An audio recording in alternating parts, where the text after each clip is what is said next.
अब आता है अथर्ववेद। वैदिक साहित्य के अंतर्गत ऋग्वेदिक कालीन संस्कृति पढ़ने से पहले हमें चारों वेदों के बारे में पढ़ना होगा। तो अब इस दूसरे भाग में हम पढ़ेंगे अथर्ववेद के बारे में। अथर्व ऋषि का ज्ञान ही अथर्ववेद है। चूंकि वही इसके प्रथम दृष्टा थे, इसलिए उनके नाम पर ही इसका नाम अथर्ववेद पड़ा। आंगिरस ऋषि इसके दूसरे दृष्टा थे, इसलिए इसे अथर्व आंगिरस वेद भी कहते हैं। अथर्ववेद आर्य एवं अनार्य दोनों की संयुक्त रचना है। अथर्ववेद को वेद त्रयी में शामिल नहीं किया जाता। किसी यज्ञ में यदि कोई बाधा आ जाए तो उसका निवारण अथर्ववेद ही करता है। अथर्ववेद जो है आंशिक रूप से गद्य और पद्य में है। यह सर्वाधिक लोकप्रिय वेद है। मुगल काल में अथर्ववेद का फारसी में अनुवाद अब्दुल कादिर बदायूनी ने प्रारंभ किया, जिसे इब्राहिम सरहिंदी ने पूरा किया। अथर्ववेद जो है इसमें 20 अध्याय है, मंत्र 6000 है और 731 सूक्त है। अथर्ववेद के अन्य नाम है ब्रह्मवेद, श्रेष्ठ वेद, सतवेद, महिवेद, वैशिज्य वेद, भृंगावरी वेद, भृगुवेद और सबसे नया वेद शत्रुवेद। इसके अलावा इसके आरण्यक नहीं है। अथर्ववेद एकमात्र ऐसा वेद है जिसका कोई भी आरण्यक नहीं है।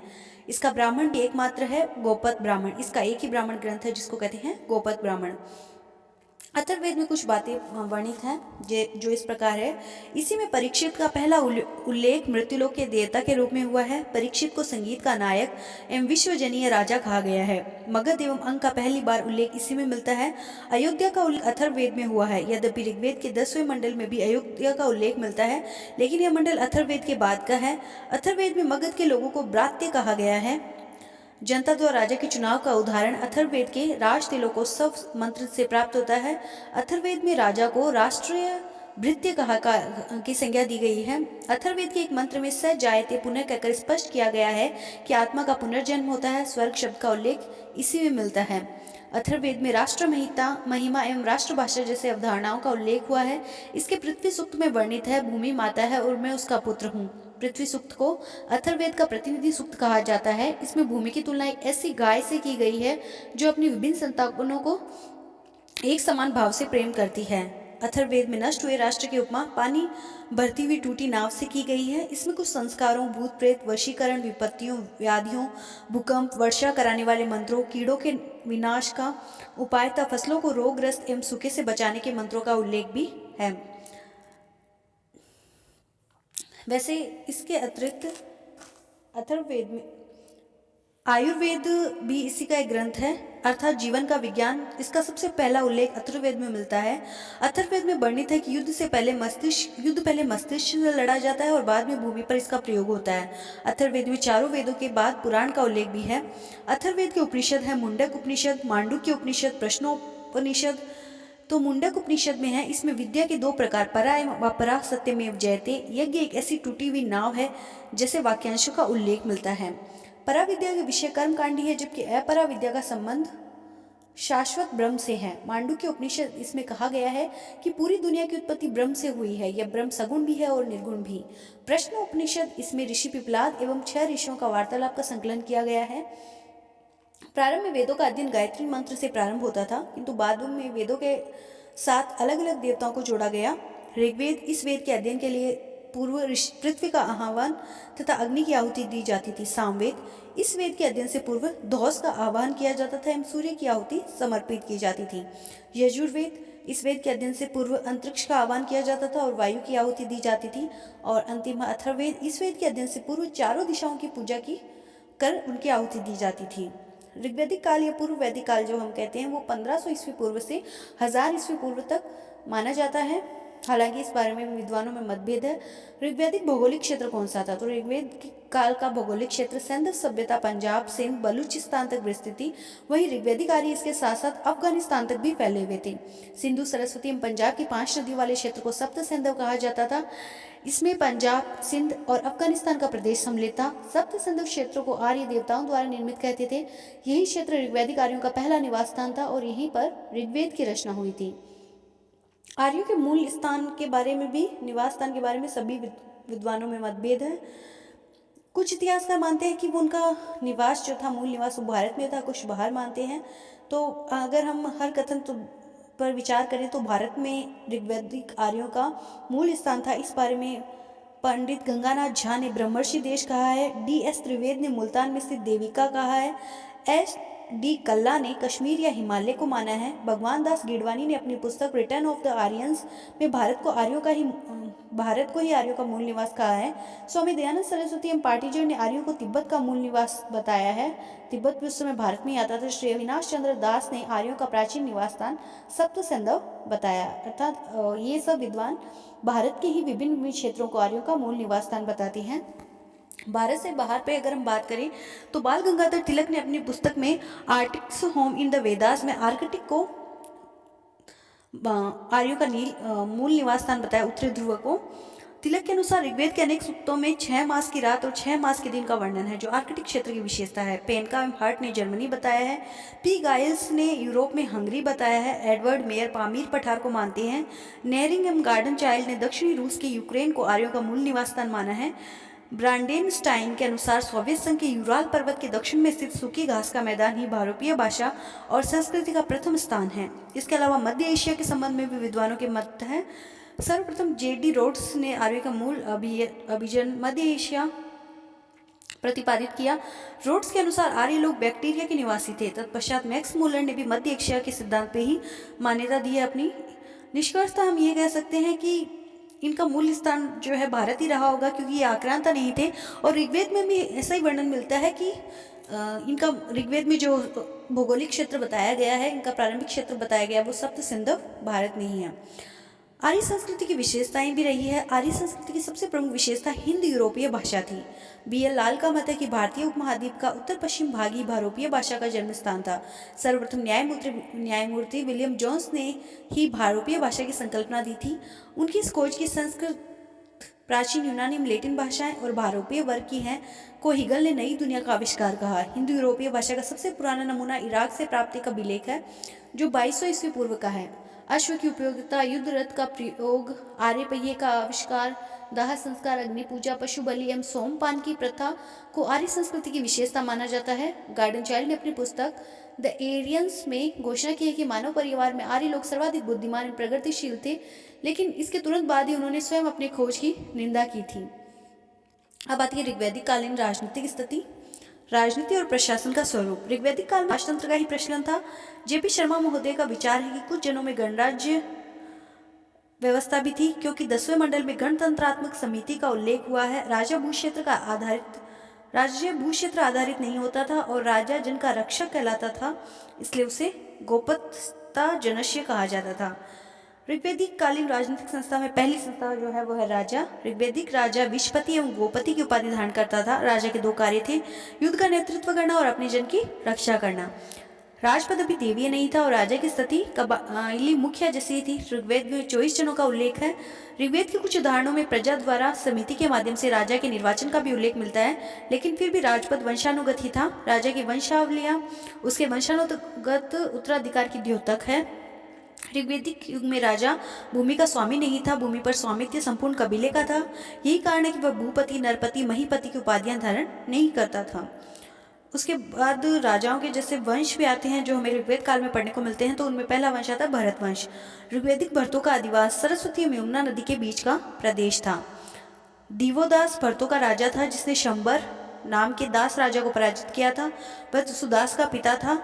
दिवोदास के पिता का नाम पिजवन था, जिसे सुदास को पैजवन भी कहा जाता है।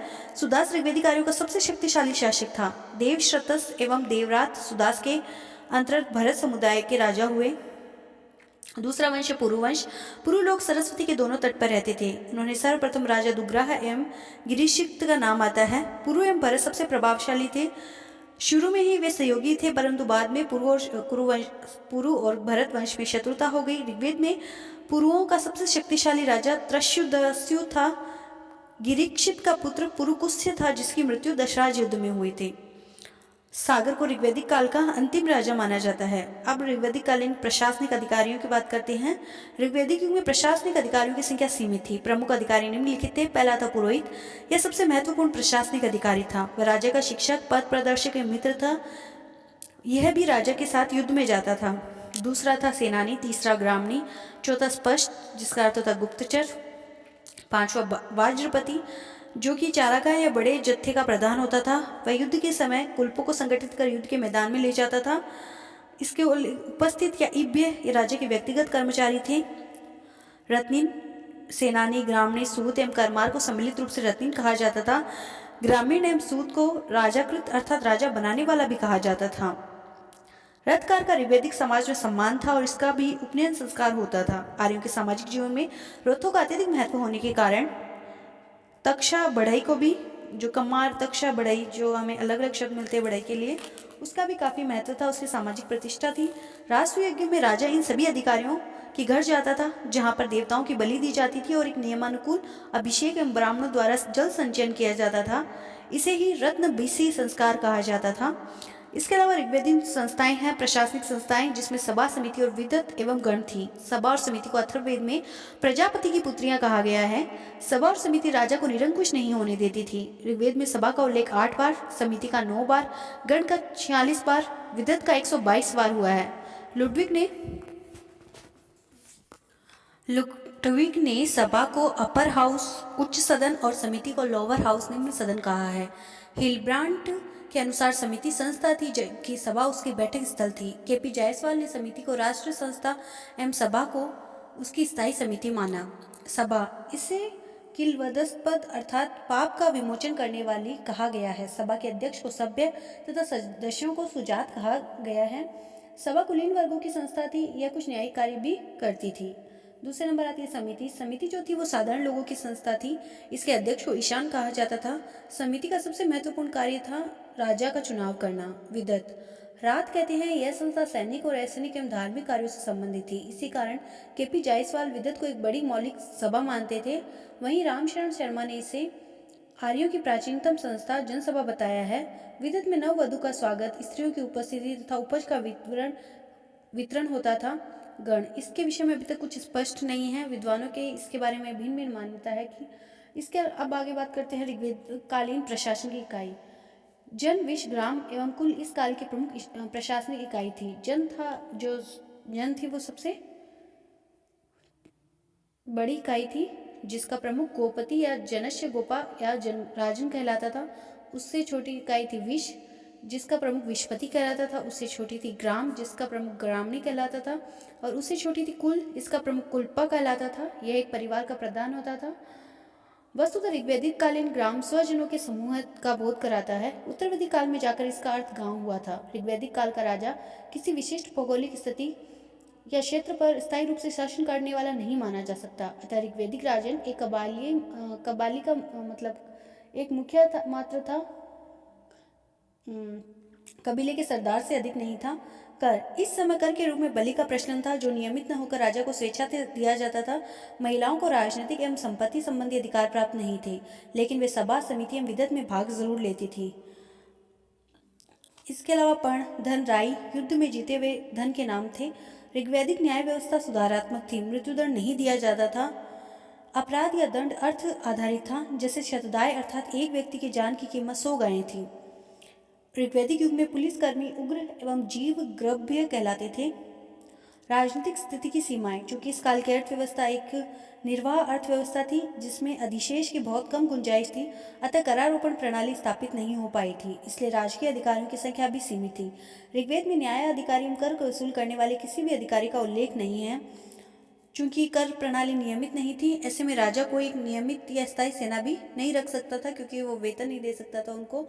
वह युद्ध के समय स्वजनों की सेना संगठित कर लेता था। ये विविध कबीले की टोलियां सर्द, वार्त और गण कहलाती थी। ऋग्वैदिक कालीन एक युद्ध जो प्रमुख रूप से फेमस है वो है दशराज युद्ध। ऋग्वेद के 7वें मंडल में इस युद्ध का विवरण है। यह युद्ध परुष्णी रावी नदी के तट पर त्रिशुवंश, भरतवंश एवं 10 जनों के बीच लड़ा गया। युद्ध भूमि पंजाब के आसपास का क्षेत्र था। सुदास ने कुशी कुल के विश्वामित्र को पुरोहित पद से हटाकर वशिष्ठ को नियुक्त कर दिया था। अतः विश्वामित्र ने 10 राजाओं का संघ बनाया और सुदास के विरुद्ध युद्ध की घोषणा कर दी। डीडी कौशाम्बी के अनुसार नदी जल के ऊपर राजनीतिक अधिकार स्थापित करने का प्रथम उदाहरण इस युद्ध में देखा जा सकता है। एक तरफ तो भरत जन का राजा था सुदास, और दूसरी तरफ उसके सामने थे 10 राजाओं का संघ, जिसके प्रमुख थे विश्वामित्र। ये 10 संघ थे अनु, द्रहु, यदु, तुर्वस, पुरु, अनिल, पक्त, भलानस, शिव और विषाणिनी। ऋग्वेद में यदुजन का अधिकतम युग्म तुर्वस के साथ बना है। इस युद्ध का एक कारण आर्य एवं पूर्ववर्ती जनों के बीच उत्तराधिकार एवं राज्य विस्तार का मुद्दा भी था। युद्ध में 3 अनार्य कबीला अजा, शिग्रु एवं यक्ष भी लड़े। इस तीनों कबीले के प्रमुख भेद थे। अनार्य दोनों तरफ से लड़े थे। 10 कबीलों में सबसे अधिक शक्तिशाली पुरु कबीला था। इस युद्ध में पुरु कबीले का राजा पुरुकुस मारा गया। अंत युद्ध में भरत वंश का राजा सुदास विजयी रहा। इसी भरत वंश के नाम पर भारत हमारे देश का नाम पड़ा। अब ऋग्वैदिक धर्म की बात करते हैं तो ऋग्वैदिक धर्म ऋग्वेद में जिस प्रकार के धर्म का वर्णित है उसमें कोई जटिलता ही नहीं है। उसमें हम प्राकृतिक रूप से प्रारंभिक जब धर्म का उदय हुआ होगा वो लक्षण पाते हैं। तो देवताओं की श्रेणियाँ थी। ऋग्वैदिक कालीन देवता 33 श्रेणियों में विभाजित थे, लेकिन वास्तव में देवताओं की संख्या इससे कहीं अधिक थी। यास्क ने निरुक्त में तीनों देवताओं की 3 श्रेणियाँ बनाई: पृथ्वी के देवता, अंतरिक्ष के देवता, आकाश के देवता या द्युस्थान देवता। जो पृथ्वी के देवता थे वो थे अग्नि, सोम, बृहस्पति, आपातनपात आदि। अंतरिक्ष के देवता थे रुद्र, इंद्र, प्रजापति, पर्जन्य आदि। और आकाश के देवता थे धोस, वरुण, मित्र, विष्णु आदि। आर्यों के सबसे प्राचीन देवता जो थे वो थे धोस। इनको आर्यों का पिता कहा गया है, जिनका प्रतीक चिन्ह जो था वो था वृषभ। ऋग्वैदिक काल में सबसे महत्वपूर्ण देवता जो थे वो इंद्र थे। उनके बाद क्रमशः वरुण एवं अग्नि का स्थान आता था। ऋग्वेद में सर्वाधिक सूक्त जो है इंद्र देवता को समर्पित है, जो लगभग 250 है। उसके पश्चात अग्नि से संबंधित 200 सूक्त पाए गए हैं। सूर्य, इन्हें सवित्र, विवस्तान, सर्वदर्शी एवं देवताओं का गुप्तचर स्पर्श कहा गया है। यह आकाश के सबसे प्रमुख देवता थे। सूर्य धो के पुत्र थे और सफेद अश्व एवं गरुड़ इनके वाहन थे। अश्विन एवं नासत्य ये युगल देवता थे। इनको देवताओं का चिकित्सक कहा गया है। इनका वाहन गदा था। इसके विषय में प्रचलित है कि इन्होंने समुद्री यात्रियों की रक्षा की, लोगों को कृत्रिम पांव लगाया और वयस्क महिलाओं के लिए पति भी खोजा। ये एक तरीके से उस समय इन दोनों की एक ही पत्नी थी, सूर्या। अश्विन और नासित्य दह ये अश्विन बंधु हैं, जिनको प्राचीन काल में चिकित्सा संबंधी संपूर्ण ज्ञान था। फिर है मित्र, ये शपथ एवं प्रतिज्ञा के देवता थे। मित्र को वरुण का नेत्र भी माना गया है। अश्विनी कुमारों के नाम आते हैं, उनमें दोनों भाई हैं, नासत्य और दह। उसके बाद है पूषण, जो मार्गों की रक्षा करते थे। इनकी सवारी बकरा थी। यही गोपालकों एवं पथभ्रष्ट पशुओं के संरक्षक थे। विष्णु, ऋग्वेद में तीनों जो देवता है कुलों में, उनमें सबसे प्रसिद्ध सूर्यलोक के देवता थे वो थे विष्णु। उत्तर वैदिक काल में इन्होंने ही वरुण का स्थान लिया। वरुण ये सर्वप्रथम अग्रण्य राजा थे, जो अपने सहयोगी मित्र के साथ स्वर्ग में सहस्त्र स्तंभों वाले भवन में निवास करते थे। वरुण को धृतव्रत कहा गया है। इनका संबंध ऋत से है, अर्थात इनको ऋतस्य गोपा भी कहा गया है। ये समुद्र के देवता थे। वरुण को यूनान में ओनेल तथा ईरान में आहुर मजदा कहा गया है। आहुर अवेस्ता में वर्णित सबसे बड़ा देवता है, सबसे प्रमुख देवता है। वरुण की उपाधि असुर और सम्राट थी। समस्त आर्य देवों में यह नैतिक दृष्टि से सर्वश्रेष्ठ थे। वरुण नैतिक व्यवस्था के संरक्षक और पाप का कठोर दंड विधाता थे। वह दुष्कर्मियों को जलोधर रोग से पीड़ित कर देते थे। एक सूक्त को छोड़कर ऋग्वेद में वरुण एवं मित्र का उल्लेख साथ साथ में हुआ है। वरुण और मित्र आदित्य वाले 8 या 12 देवताओं के समूह के सदस्य थे। वरुण को राजत्व, सार्वभौमिक सत्ता और क्षेत्र के रूप में भी चित्रित किया गया है। इसके पश्चात इंद्र, अग्नि, इन्हें ऋतुगोपा, धूमकेतु, हिरण्यदंत, पथिकृत, हर घर का अतिथि, गृहपति एवं जातवेता कहा गया है। ऋग्वेद में अग्नि को विधाता, केतु या झंडा भी कहा गया है। अग्नि का त्रिगुण रूप था, जिसमें 3 गुण थे, क्योंकि इनकी पूजा 3 वेदियों पर की जाती थी: ग्राहत्य अग्नि, वृत्ताकार वेदी, आह्वनीय अग्नि, वर्गाकार वेदी, और तीसरा प्रकार था दक्षिणाग्नि, अर्धचंद्राकार वेदी। में से सर्वप्रथम महीपत्य अग्नि को प्रज्वलित किया जाता था। शेष दोनों अग्नियों को उसी अग्नि से प्रज्वलित किया जाता था। अग्नि यज्ञ के द्वारा देवता और मनुष्यों के बीच मध्यस्थता, अग्नि जो थे वो मध्यस्थता करते थे देवता और मनुष्य के बीच। उन्हीं के द्वारा जो मनुष्य होते थे वो देवताओं के प्रति अपना आभार, देवताओं को बलि अग्नि के माध्यम से ही देते थे। इसलिए इसे यज्ञ का देवता भी कहा गया है। वह एकमात्र देवता है जिन्हें आकाश, अंतरिक्ष और पृथ्वी तीनों में शामिल किया गया। अग्नि तीनों समूहों के देवता में शामिल है। इसके बाद सोम, नवे मंडल में इन पर 144 सूक्त है। इनको इराक में होम, यूनान में डिवाई विसस कहा गया है। ऋग्वेद के मुंडक सूक्त में सोम रस निकालने में जुटे ब्राह्मणों के संगीतपूर्ण पाठ का उल्लेख है। इंद्र, ऋग्वेद का लगभग 1/4 25% सूक्त जो है वो इंद्र देवता को समर्पित है। ये आर्यों के युद्ध के देवता, बादल का देवता, वर्षा के देवता थे। इंद्र को गोपति, गायों के स्वामी, स्तंभों खंभों का स्वामी, वृत्तहंता, शक्र, मध्वा, पुरंदर, तौनन, पुंडरिक एवं सोमपा कहा जाता था। कौटिल्य ने अर्थशास्त्र में इंद्र की 1 सहस्त्र सदस्यों वाली मंत्रिपरिषद का उल्लेख किया है। इसी कारण इन्हें इंद्र को सहस्त्राक्ष भी कहा जाता था। इंद्र के साथ जुड़ा सबसे महत्वपूर्ण कार्य था सर्प दानव राक्षस वृत्त का नाश करना और उसके द्वारा बाधित जल प्रवाह को मुक्त करना। इंद्र ने सप्त सिंधुओं को मार्ग दिया और शत्रुओं की संपत्ति को उसी तरह जीत लिया जिस तरह एक जुआरी जुए में जीतता है। इनके अलावा कुछ देवताओं का और भी वर्णन है, जिनमें है रुद्र। यह क्रोध, गुस्सा आदि के प्रतीक थे। इनको औषधियों का संरक्षक एवं चिकित्सक भी कहा गया है। मरुत, ये तूफान के देवता थे और इंद्र के मित्र थे। क्षेत्रपति, कृषि भूमि के देवता और संरक्षक थे। प्रजन्य, ये वर्षा के देवता थे। आप, इसका अर्थ होता है जल। ऋग्वेद ऋषि आप से सृष्टि की रचना स्वीकार करते थे। बृहस्पति, ये यज्ञों में देवों का पुरोहित थे। हिरण्यगर्भ, इनकी उत्पत्ति समुद्र से मानी जाती है। यम, ये सूर्य के ज्येष्ठ पुत्र, प्रथम अमर पुरुष और मृत्युलोक के राजा के रूप में भी प्रसिद्ध हुए थे। और इसके अलावा देवियां भी हैं, जिनमें अदिति, उषा, पृथ्वी, सरस्वती, अर्याणी, इनका उल्लेख है, जो जंगल की देवी है। महत्वपूर्ण यह है कि ये देवियां पदोत्पन्न पुरुष देवताओं के से निम्न थी। देवियों में त्रिक में सरस्वती, इडा और भारणी शामिल थी। भारती, सीनी वाले उपासना की विधि प्रार्थना एवं यज्ञ थी। उपासना की विधि प्रार्थना सामूहिक एवं व्यक्तिगत दोनों रूपों से की जाती थी।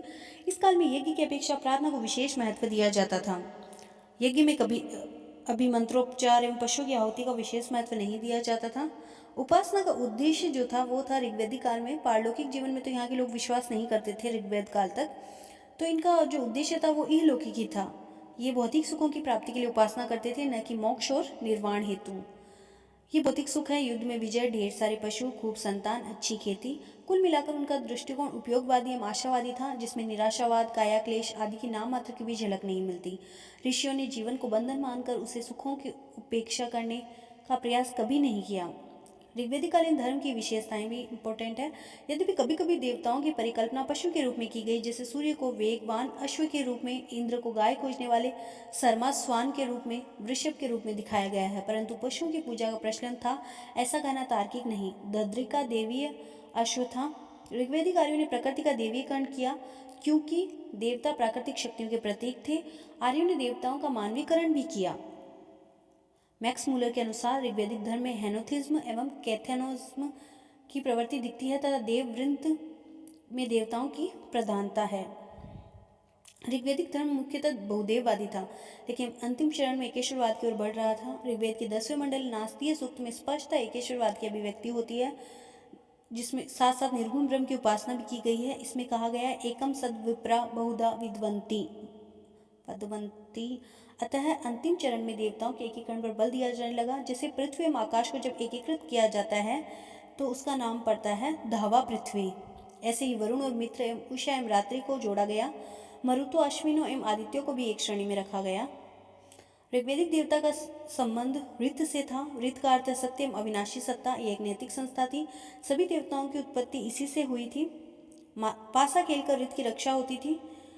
नैतिक व्यवस्था वरुण से संबंधित थी, इसलिए उनको ऋतस्य गोपा कहा गया था। ऋत की अवधारणा ईरान में प्रचलित अश की अवधारणा के समतुल्य थी। वैदिक धर्म में संभवतः मंदिर एवं मूर्ति पूजा का उल्लेख ही नहीं था।